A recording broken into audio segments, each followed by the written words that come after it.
Tonight's topic, soils and fertilization. And there's Gary's contact information right down below there. And this is put on through the Cowlitz County Extension Office from Washington State University. A little bit of wisdom about soils. So basically for the gardener, if your soil is where it all begins, it's the starting foundation of the garden, and for plants in your yard and anything else. So if you have bad soil, I don't care if you have the best plants out there, the finest tools, and all the techniques in the world, but if your soil's bad, you're not going to succeed. So a little saying we have is the success of your garden depends on your soil, so don't treat it like dirt. Here's some important points to keep in mind. Some of these tests you can conduct in the fall. There's do-it-yourself tests that are very easy to do. One of them is a soil texture test, and we're going to cover it, but that link right there is also in the references, and it's also in the handouts. And this tells you how to do a soil texture test, a perk test, and there's the link for that one on how to conduct that test. Soil testing should be completed either by yourself with a rapid test type kit or sent into a laboratory. Laboratory is better, you get more accurate results. If you needed to add lime, you should have added it in the fall already, if needed. Composting, approximately 2 to 4 inches added in the fall or prior to tilling, if you till your soil. Garden planting, I can't stress enough about planting the garden prior to planting. If you don't know where to put the plant, you're going to have a hard time planning out your garden if you buy the plant before you plant it. There's a lot of cool seasons crops that can be planted in early spring, and we're getting close to that time frame, and some you can already put in, but check the requirements either online or on a seed package. But here's a list of some of them. And these are your hardy vegetables that can take the cold and very light frosts. And here's semi-hardy vegetables that can go in early. Topics we're going to cover. We're going to cover soil foundation, soil structure, soil testing, soil nutrients. We're going to discuss the nitrogen cycle just briefly. Soil pH, fertilizing, composting, rototilling, mulches, manures. This is an interesting statement I found online. It takes more than 500 years to form 1 inch of topsoil. That's amazing. So we're going to start with the basics first. What is soil? If you cut out a block in your property, this is basically what it would look like, all the way down as it goes down into the different layers.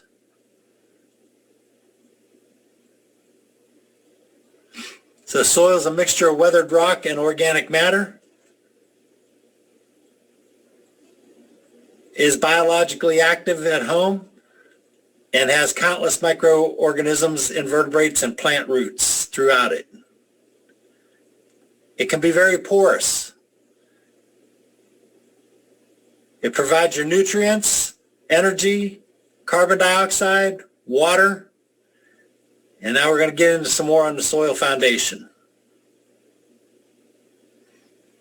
A productive soil is permeable and can supply water to the plants. That's very important. And soil depends on the porosity and the network of the pores in the soil. So you have macropores, which are very large, and micropores, which are smaller. So the macropores that control the permeability and the aeration, that gives you the air.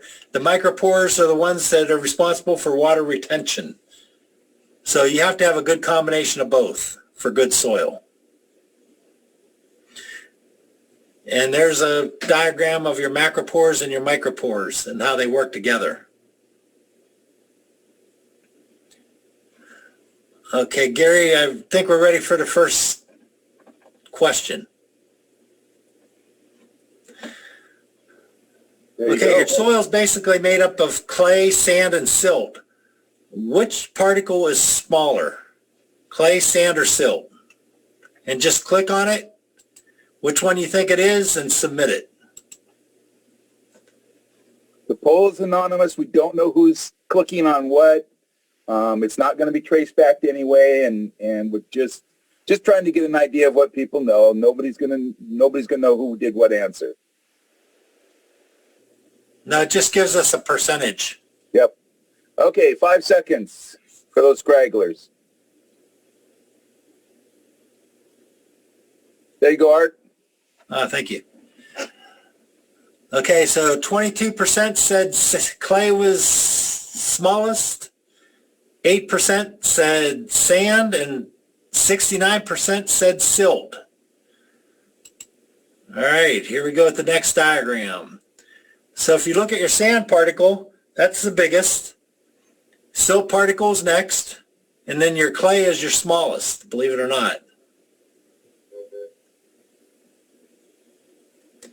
And here's relative size comparison. If you were to basically look at it, this would be the sizes to us. Sand is like a barrel, silt is like a plate, and clay is like a coin. And there's the actual size dimensions down below there, how big this actually is. If you have sand, it feels like a gritty surface. Silt feels flowery, and clay feels like it's sticky.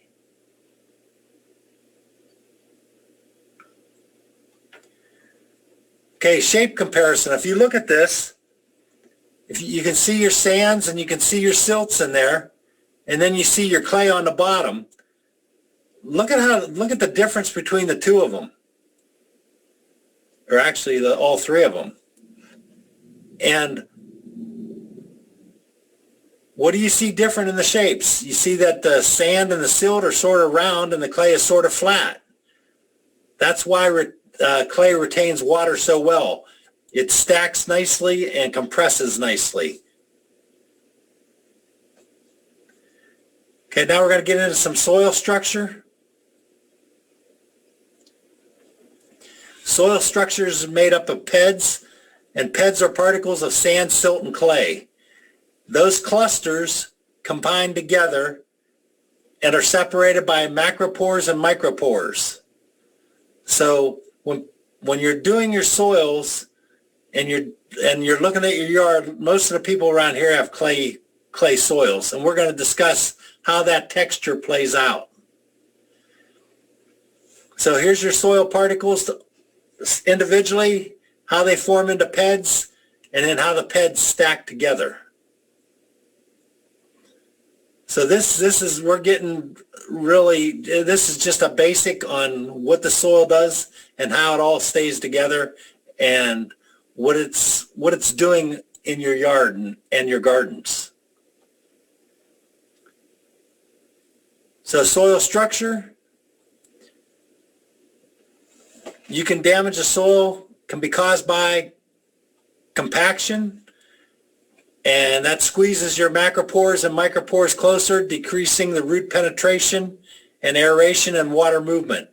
And compaction is caused by just something as simple as walking on your soil. When it's really, really wet, you're leaving footprints on the yard, you're compacting that soil. Also riding tractors across it or lawnmowers or stuff like that. That's also compacting your soil. So you have to be careful when you're doing stuff like that and be aware of what's happening as you're going across there. Tillage is another way you can damage the structure. Excessive tilling interrupts delicate cycles. You only till a yard or you only till your garden when it's necessary. Don't over-till it. Loss of organic matter is another way that damages the structure. So here's a picture of your soil densities when you have loose soil, how all those macropores and micropores are separated, and you got water can go down through there, nutrients can go down through there. And if you look to the right, compacted soil, how everything is smashed together, it makes it harder and harder for that water and stuff to go through there. So that's what we mean by compaction. The best way to take care of compaction is adding organic matter, and it improves the environment for the plants in most soils. So you want to add to that soil to get it uncompacted.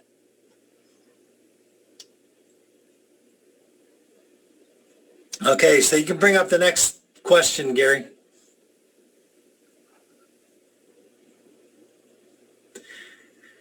Is soil compaction good for root growth? Yes or no? And it should not say rot, it should say root. That my apology.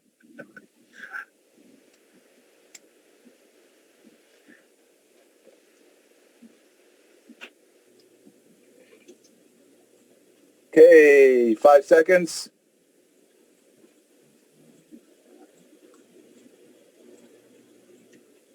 There you go, Art. All right. 3% said yes, 97 said no. Very good.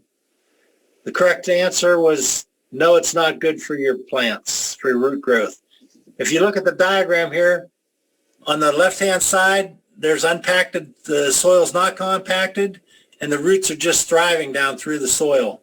If you look on the right, you can see how it's compacted and the roots are sort of isolated and can't spread as much as you want them to.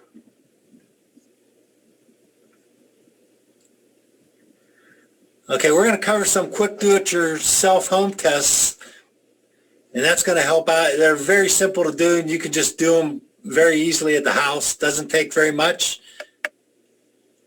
First one we're going to talk about is soil texture test, and this is basically just using a mason jar. We're going to explain how to do it.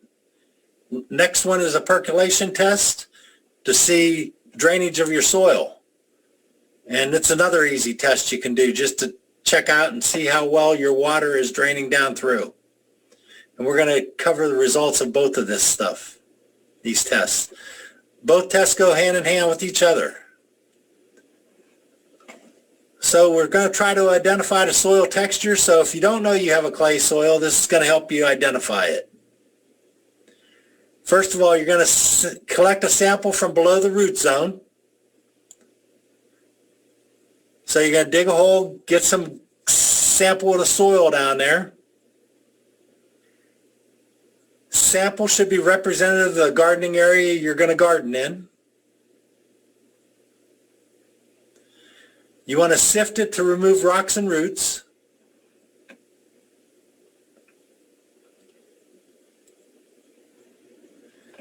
Then you're going to fill up a 1 quart wide mouth jar, 1/2 with soil, 1/2 the way with soil. So just put the soil after you sifted it all out, got the roots and rocks out of there, fill up that jar about halfway. Add 1 tablespoon of powdered dishwashing detergent. That works as a surfactant, and it keeps the soil and particles separate for a more accurate test. So you just add that in.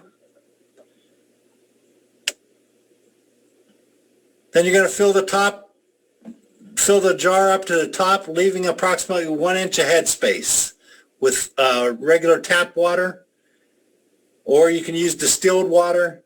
I just use tap water. Thank you. You want to tighten the lid so it won't leak. And shake the jar for approximately 3 minutes to thoroughly combine the soap, soil, and water. Just be careful you don't make sure that lid's tight so it doesn't go all over the place, or do it outside. Then you're just going to set the jar on a flat surface and allow it to settle for 24 hours. Then you just mark the levels. Sand will be on the bottom, silt will be in the middle, and clay will be on the top layer. And that's what it should look like when you're done. You can see the 3 separations in the jar. And this is going to tell you what kind of texture your soil is, because we're going to triangulate it. So here's another picture of what the 3 levels are going to look like. And you can see how definite they are and very easy to see. Next thing we're going to talk is the soil triangle. So once you get your measurements, you're going to triangulate each one. So if you got just, all you have to do is remember which one's which. So clay is going to be on your top, silt in the middle, and sand on the bottom.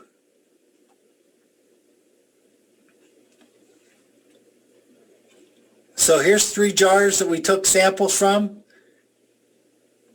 So if you took on the first jar, if you had 10% clay, if you went up on the clay side, follow that down to a 10%, you see it's right about in here. So 0 to 10 is that range. And then you're going to go up onto the silt side, and it's also 0 to 10. So if you go up on the right-hand side of the triangle and go down 0 to 10, follow it down, it's going to intersect right down here in this sandy area. Basically, you only need to know the 2. You either need to know the clay or the sand or the silt, or the clay and the sand, or the silt and the sand, and you can figure out what the third one's going to be, because it should triangulate out for you. So if we triangulate down, you see roughly 80 to 100% is going to be the sand mark to get you into that sand zone. All right, the next one over is loam. So you can see in the center of this triangle, basically, the lower portion of it is where your loam area is. If you triangulate this out, that's where you're going to come out with those figures there on the middle jar. And then the third jar is going to put you up into the clay area.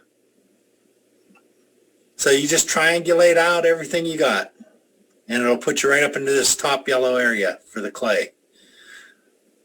So that was pretty easy for me to do, so we're going to see how well you got it. So Gary, let's go ahead with the next one. So the first one on this. While I'm pulling that up, somebody asked a question, how deep is deep when you're asked for taking a soil sample? 6 inches to 12 inches. Just go into your root zone. There you go, Art. Okay. All right, you might have to move that over just a little bit so you can see so you can triangulate it. And it had 35% clay. So go ahead and follow up your triangle to the 35% mark. And then go over and find your sand. And it says 30%. So you're going to go over to that area and follow it up until it intersects with that 30%. If you follow that up, it's going to roughly get you into the clay loam area. I'll help you out with this one. Does everybody see that okay? And go ahead and click on, I'll give you this answer. It's clay loam. And just submit it.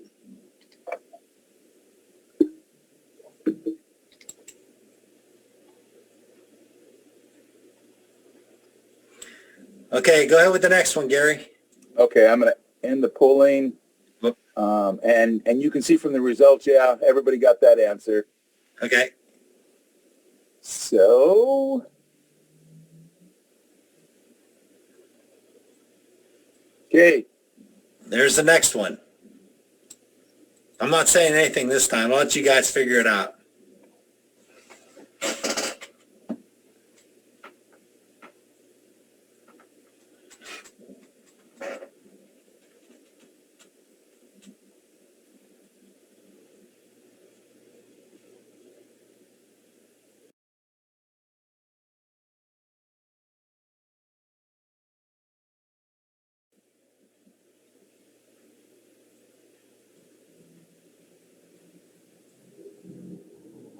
Okay, we have 10 people that have answered. We're getting there. More people are getting brave. About half of you.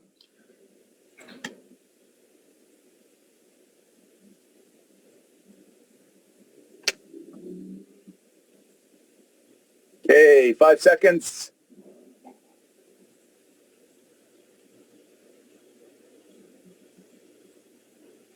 There you go, Art. Okay, looks like 83% said a silt loam. All right, let's find out what it was. So if you go up 10% on your clay side and then over 60% on your silt, that's going to bring you right into, looks like a silt loam. And then 30%, yes, it's going to be a silt loam.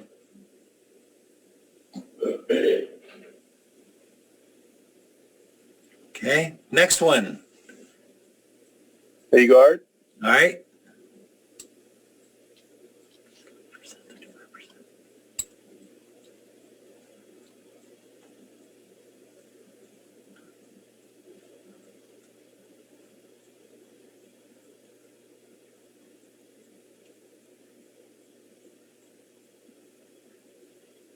Go ahead and figure this one out. It's calculating the soil test texture for 20% clay, 35% silt, and 45% sand.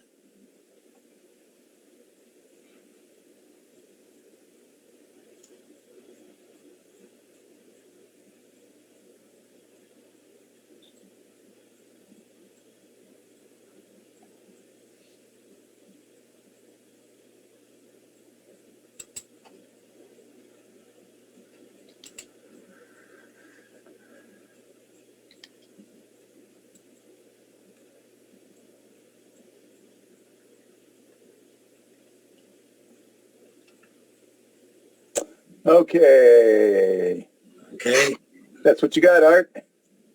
All right. Had, let's see, clay loam, 16%, sandy loam, 47, silt loam, 21%, clay, 11, sandy, 5%.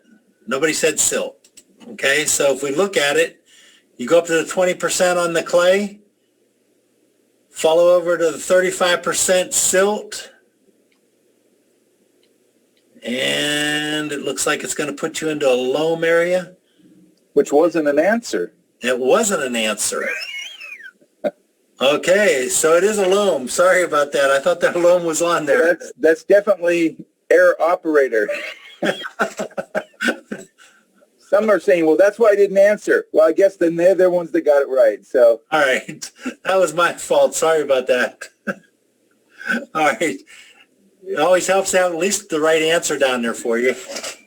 Okay, the next one. Go ahead, Gary, with the next one. Got a few more to do, and then we'll move on. Looks like all of them are here this time. Oh, man, they're all missing that loam. Okay, that's all right. I don't know how I missed all of them. All right, so 60% clay, 20% silt, and 20% sand. We don't need the loam answer anymore because it won't be used twice.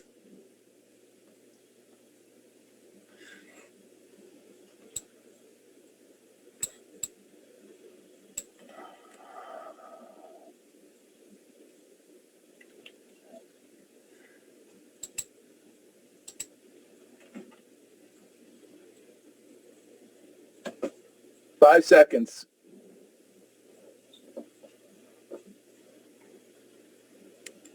Okay, that's our group. And there you go, Art. All right. So 17% said clay loam. Nobody said sandy loam. Silt loam, 14%. Clay, 66%. All right, great. And the answer is clay. Good job on that one. All right, next one, Gary. Okay, 5% clay, 85% silt, 10% sand.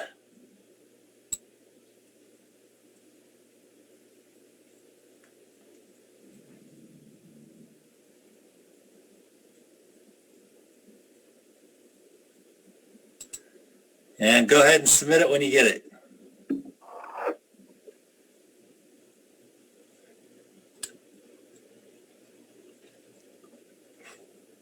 Okay, we got about half of them. Okay.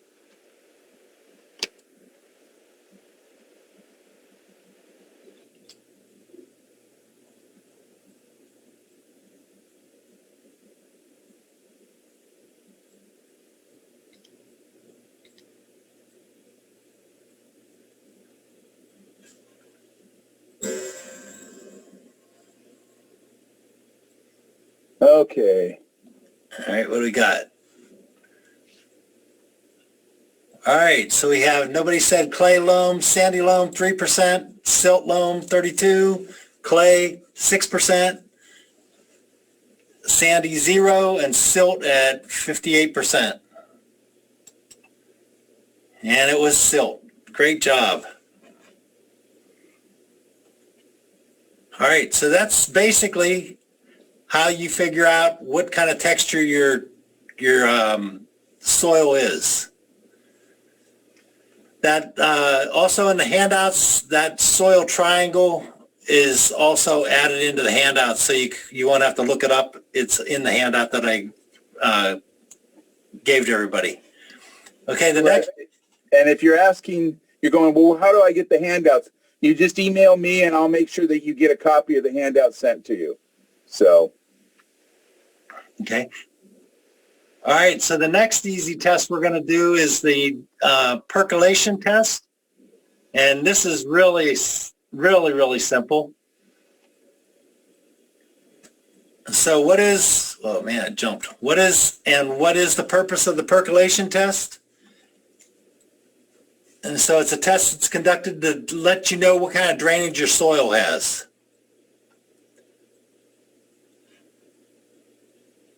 And it just gives you an idea how well your soil is draining. And it's a very easy test to conduct. You just dig a hole about 1 foot diameter and 1 foot deep. Some people have good soil. You can just do this in tennis shoes. Dig it out. Set the soil on the side on a tarp or a bucket. Then you're going to fill the hole up with water and allow it to drain. Once it drains, you fill it back up again. You're going to place a ruler inside the hole that you've dug.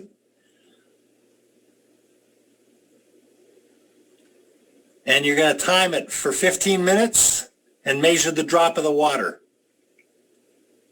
That's all it is. Very simple to do, very easy to do. Just multiply that by 4 and it gives you roughly the amount, how fast your drainage is per hour.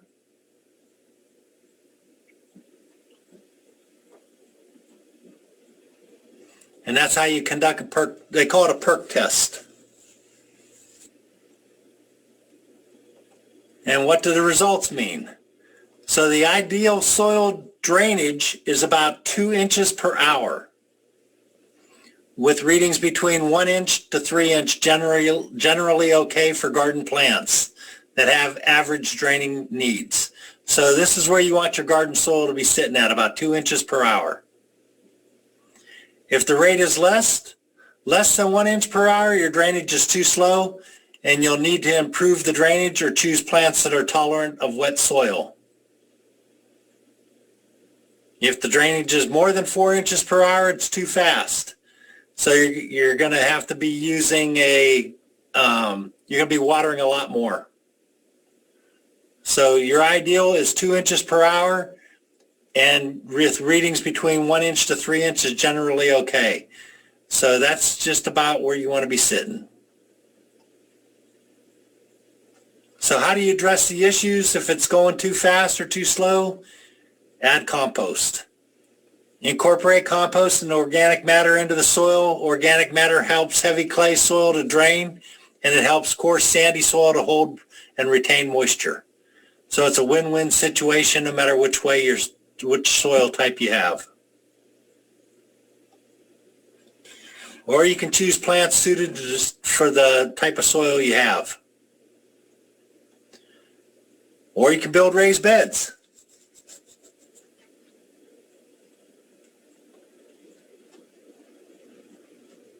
Okay, soil testing. Soil testing should be done 2 to 3 years. That's every 2 to 3 years. Sorry about that. And the best way to do it, or the easiest way to do it is, the best way to do it is send your soil to a laboratory. I can't stress that enough. Send it to a laboratory, get it analyzed, and they'll send you a result sheet back and explain to you what the results mean and what you need to do to your soil. And I did some research in January when we started doing these classes, and I called this place here Simply Soil Testing. They were about the cheapest around. And I think the next slide is going to give you some more information on it.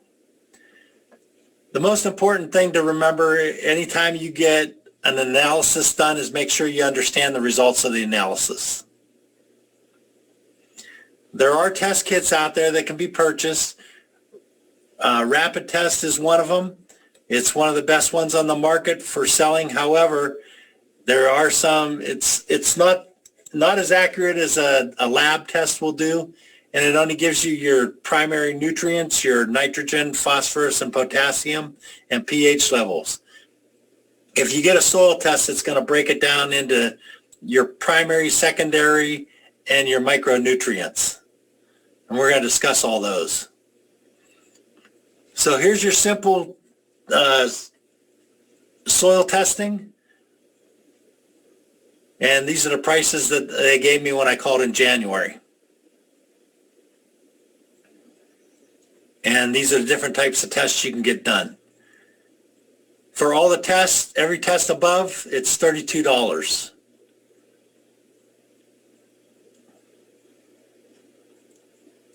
And here's the rapid test. You can buy these rapid tests at Ace Hardware, Home Depot, Amazon, anywhere you want to find them at. They're easy to find. The best part of this test is it provides you a table, and it gives you a pH level for over 450 plants to know what plants tolerate what type of pH. As for accuracy, it does not give you a precise reading. It basically tells you if your primary nutrients and pH levels are high or low. A lab will give you precise. This is what the test looks like. Yeah, you buy at the store. It comes with 10 capsules. You can do 10 tests on your soil. And that covers your pH, your phosphorus, your nitrogen, and your potassium. Okay, a little bit about the nutrients. The macronutrients can be broken into 2 or more groups. Your primary nutrients in the soil are your nitrogen, your phosphorus, and your potassium. Your secondary nutrients, these are all the macronutrients, are going to be your calcium, your magnesium, your sulfur, and it's going to go into more. Soil nutrients, 14 essential nutrients that are in your soil that are needed for plants. 3 primary, or NPK,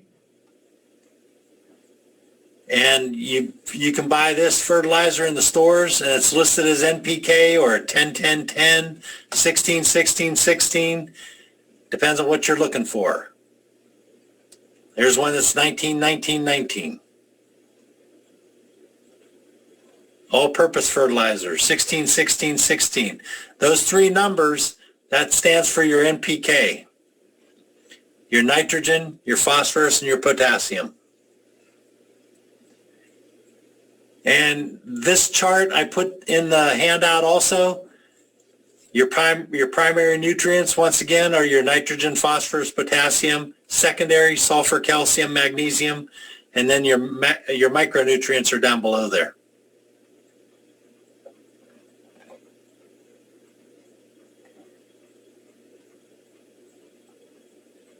Okay, the importance of NPK, the nitrogen, that's for your green foliage.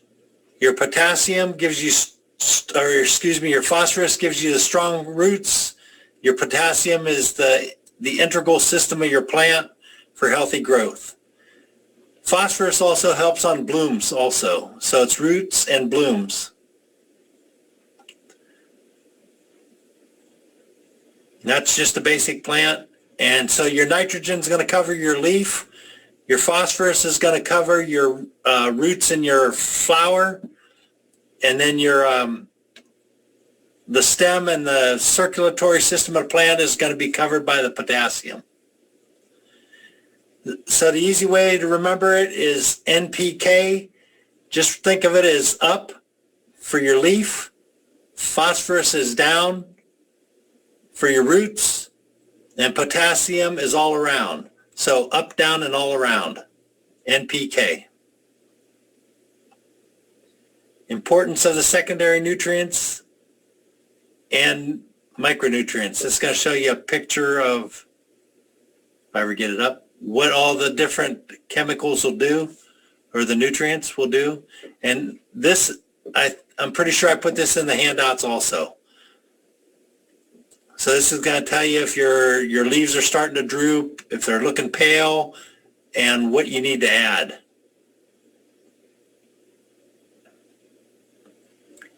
This is the basic nitrogen cycle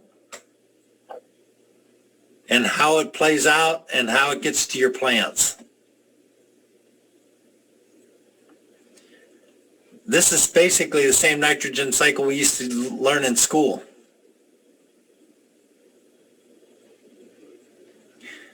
The importance of soil pH. pH measures the acidity and alkalinity in the soil. Your neutral zone, your neutral area on the scale is 7. So it's right in between your acidity and your alkalinity. And there's a look at your scale. So if you're at neutral, basically that's like pure water or distilled water. And then it goes either up or down. If you go all the way down to a battery acid, it's very acidic and it's down to a 0. If you go up to liquid drain cleaner, it's all the way up to 14. That's alkalinity. It's very high. And everything in between, some samples of everything in between there. We talked about blueberries last night, and on the pH scale, you want to be between a 4.5 and a 5.5. So you can see that's basically between tomato juice and acid rain.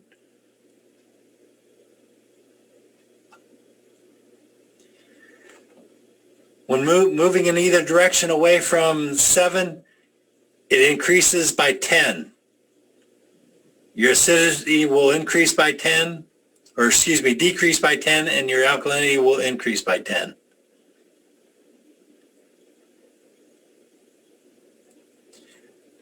Some plants require different pH levels than others. And also, pH levels also affect the nutrient levels in the soil and how the plants react to the nutrients in the soil.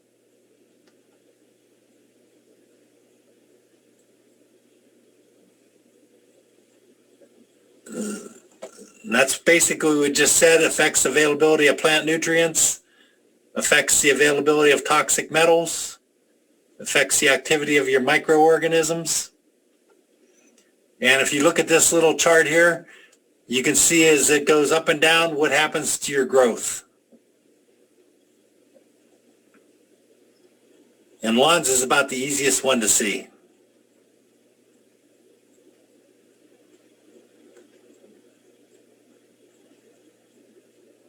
So this is how your alkalinity and pH affects the nutrients in the soils.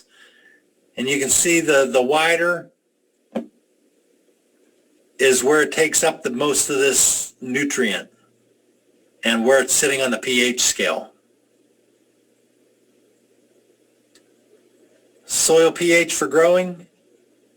If you look here near neutral, here's some of the plants. You have beans, beets, broccoli, chives, corn, cucumber, melons, grapes, pepper, peach, pumpkin, radish, squash, tomato, and peas. That's all between your 6.5 and 7.5. That's near neutral. If you drop it, or if you go to the 7.0 to 8.0, you get your asparagus, beets, cabbage, cauliflower, celery, carrot, lettuce, parsley, and spinach. Neutral, 6 to 7, potato, strawberry, raspberry, and grape. And then you're into your acidics. 4.5 to 5.5 is blueberry, cranberry, azalea, rhododendron.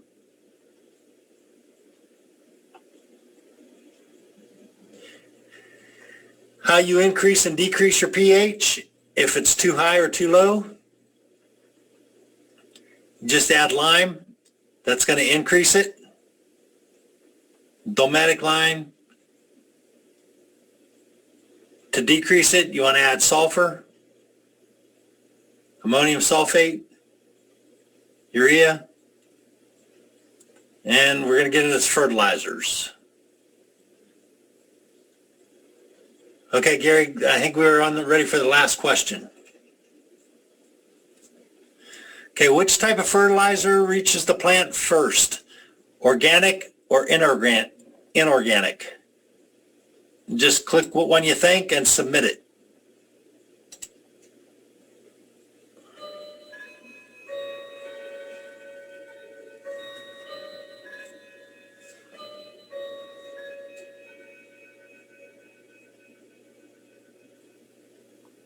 Okay, 5 seconds.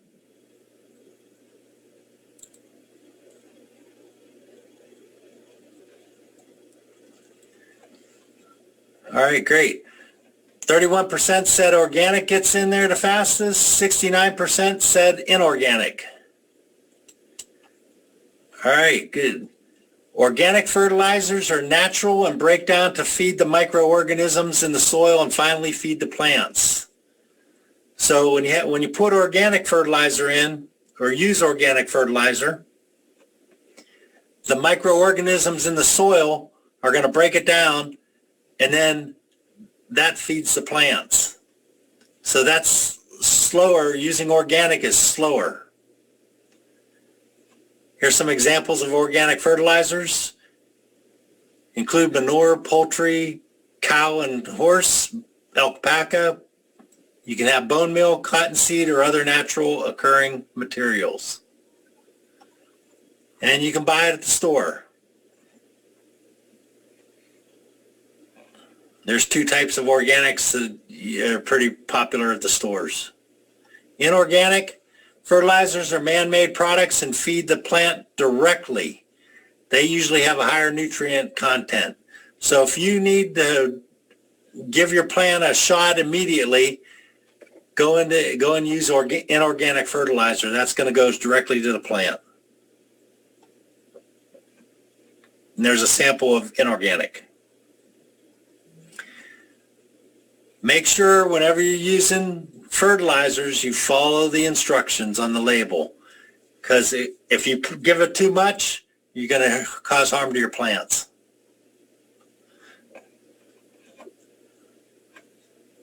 So when used properly and at the right time, fertilizers are safe for the environment. If you use too much fertilizer, you can then end up migrating down to the water tables through runoff.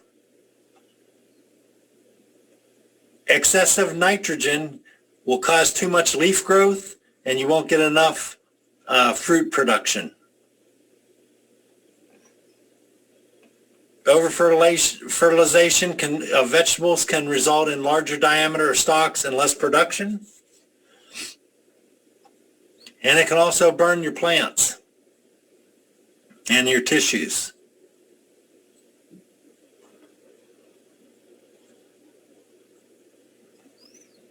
Always follow the instructions. Never wish you read the instructions.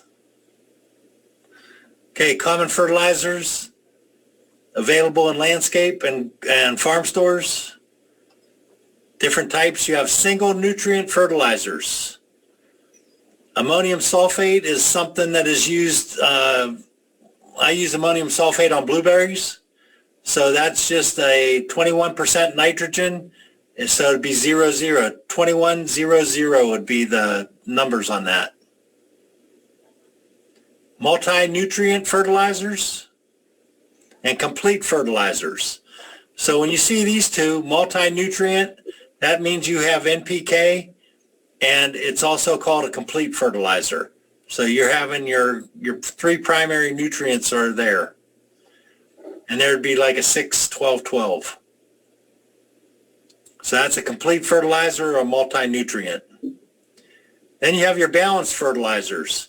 Balanced fertilizers usually mean your NPK is equal.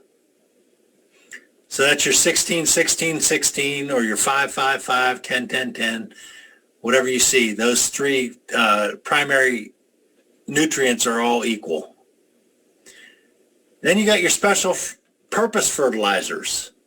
That's usually directed to one thing, like lawns, Miracle Grow. Here's one here that's shown directly. It's called Turf Special, and that's just basically special purposes for turf only. And it's also, you can also buy fertilizer by a common name, and that's where you get your Miracle Grow. Fertilizer and percents. Okay, so when you see a bag of fertilizer, and all you see is a 10-pound bag, and it says 25, 3, 5. So 25 is 25% of your bag of that 10 pounds is nitrogen. 3% of the 10 pounds is the phosphorus, and 5% of the 10 pounds is potassium.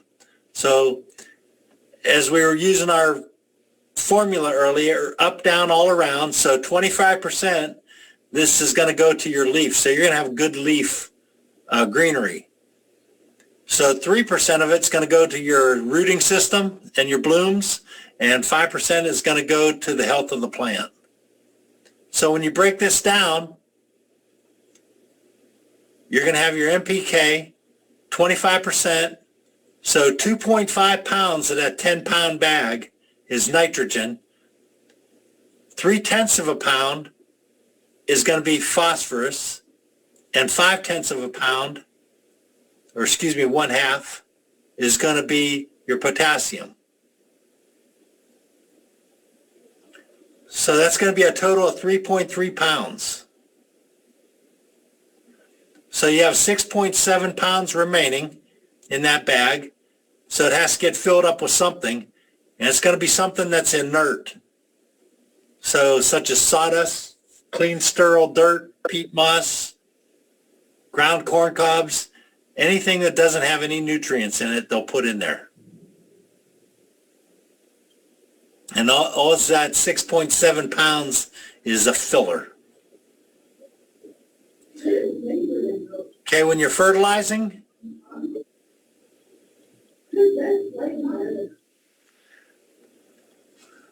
most gardeners use a complete fertilizer with twice as much phosphorus as nitrogen or potassium. An example would be 10-20-10 or 12-24-12. They're very easy to find. If your garden has not been tested, use 2 to 3 pounds of fertilizer, such as a 10-20-10 for every 100 square feet. When I did my beds, I have 3 raised beds down in my garden. I made them 4 foot by 25 feet. So when you multiply the 4 by 25, it gives me 100 square feet. And I did that for a reason, for figuring out, for calculating a lot of stuff down there. And I got some pictures of my raised beds down below, towards the end of this lesson, which isn't very far off. Okay, there's the hyperlink that I used to get those figures.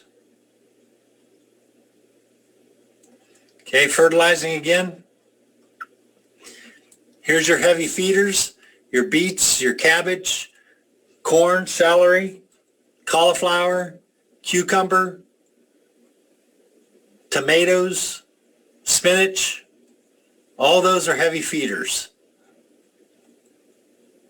Light feeders, bulb plants, chard, herbs, mustard, pepper, root crops, garlic, leeks. Those are all the root crops. They're just all basically light feeders. And then you got soil builders. What I mean by soil builders, if you're using such as green beans, that's going to put their nitrogen fixers, they're going to put nitrogen back into your soil for you. Peas do the same thing.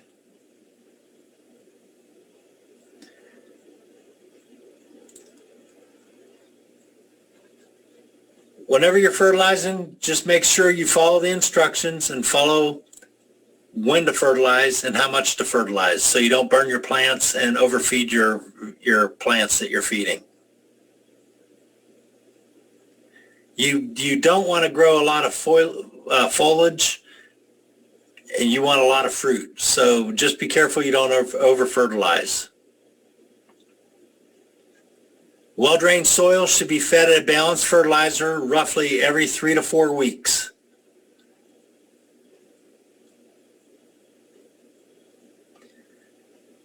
In clay soil, because it retains so much better, 4 to 6 weeks.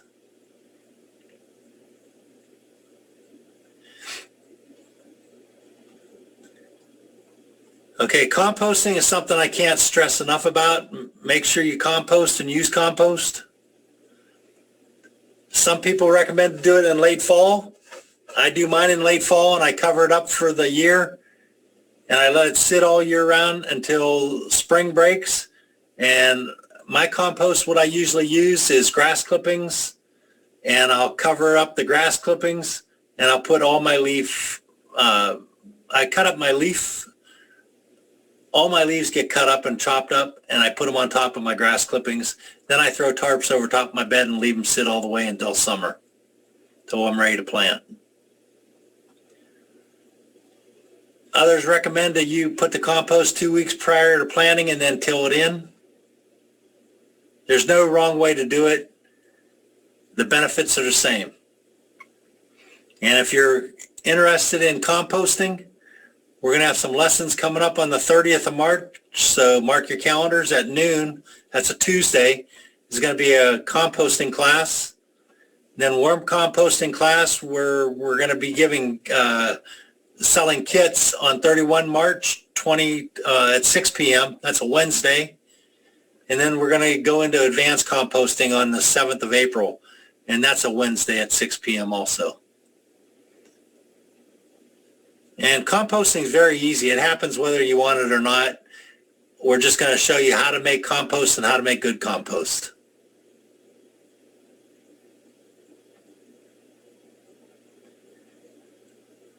And this is how you make a significant change in your garden by adding compost. You keep amending your garden year after year after year, and you're going to end up breaking up that clay soil and making it into very good soil. Don't think it's going to happen in 1 year. It takes years and years. I've got good friends that have been working on their property for about 10 years now, and they've been composting constantly, and they finally have great soil.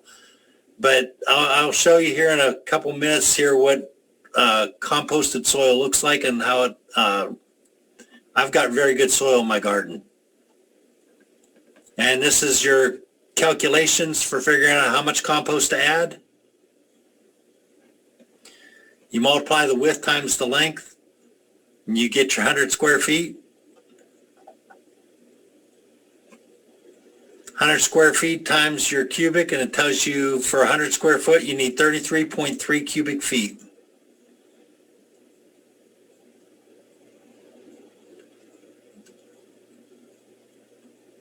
So if you buy a bag of 1.23 cubic yards, that should do a 100 square foot area of garden.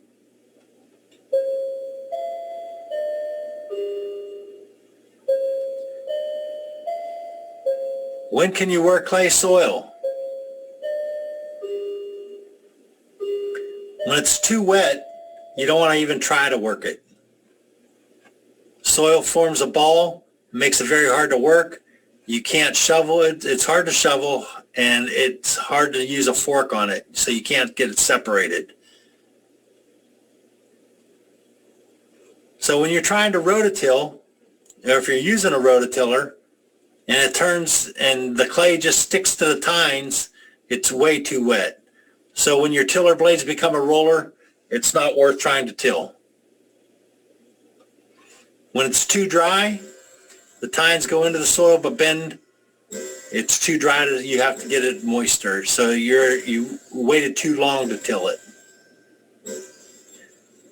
You don't want to be trying to till soil like that. And it should be very easy to till. It shouldn't be a workout. It should be very easily just to walk right behind your tiller and go. To till or not to till is your decision. You can find just as much information about tilling as you can not to till.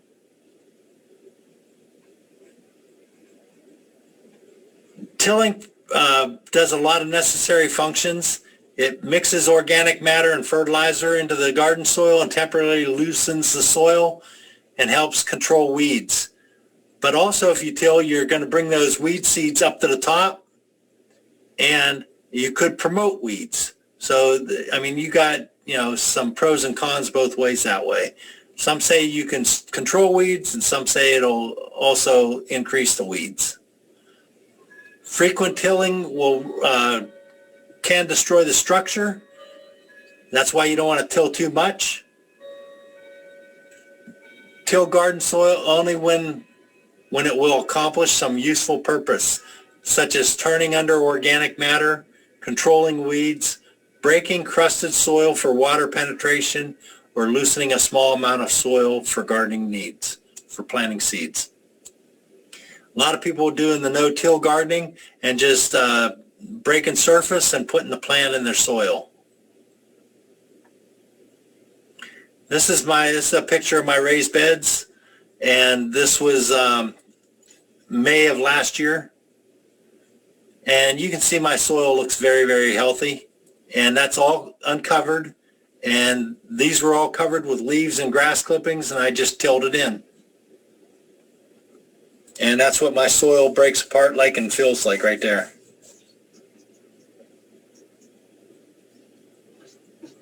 Mulching. Any material such as bark, chips, grass clippings, leaves, straw, or pine fir needles applied to the soil surface it's going to reduce evaporation, protect the soil surface, reduce compaction, smothers weeds, deters weeds by blocking it, modifies the soil temperature, helps retain the water in there.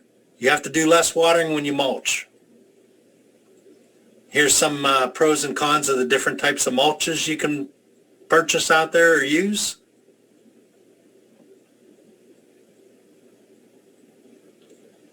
And here's some interesting stuff on manures. And we're going to cover this again in composting. We're going to cover all this stuff, especially advanced composting. We'll get into this chart and get into it very thoroughly. And here's some more on different types of mulches and manures. So in summary, we covered the soil foundation, soil structure, soil testing, soil nutrients, nitrogen cycle, soil pH, fertilizing, composting, rototilling, mulches, manures, and that was a lot of information again.